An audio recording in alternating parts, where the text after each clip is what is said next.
Titanic was massive on every level, and that included the casting process, for which dozens of A-listers were considered, from Matthew McConaughey to Angelina Jolie. So you want to go to a real party?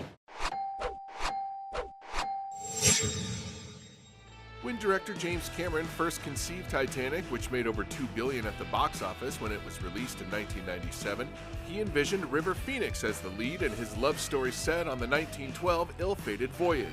But by the time Titanic was greenlit, Phoenix had tragically died, and the studio behind the movie was pushing for a superstar like Tom Cruise or Brad Pitt.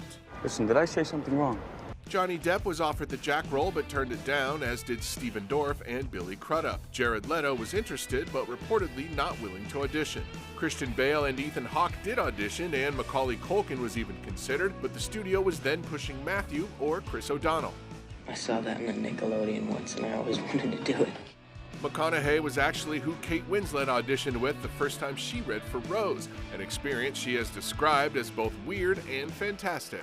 And Winslet did her screen test with another actor, Jeremy Sisto, although in the end, Winslet was paired with Leonardo DiCaprio, who Cameron had long championed. Just the other night I was sleeping under a bridge, and now here I am on the grandest ship in the world having champagne with you fine people. Speaking of Rose, several A-listers at the time reportedly turned down the role, including Nicole Kidman, Gwyneth Paltrow, Gina Davis, and Drew Barrymore. Charlize Theron, Claire Danes, Angelina Jolie, Rose Byrne, and even Madonna are among those who reportedly auditioned. You know, they got over 100 girls here, so, some of you are gonna have to go home. And the long list of those considered also includes Reese Witherspoon, Jennifer Aniston, Cameron Diaz, Christina Applegate, Jennifer Connelly, Rachel Weisz, Sharon Stone, Uma Thurman, Jodie Foster, Minnie Driver, Katherine Heigl, Christina Ricci, Kerry Russell, Neve Campbell, Winona Ryder, Kate Beckinsale, Maggie Gyllenhaal, Tori Spelling, and at least a dozen more. Hello, Jack.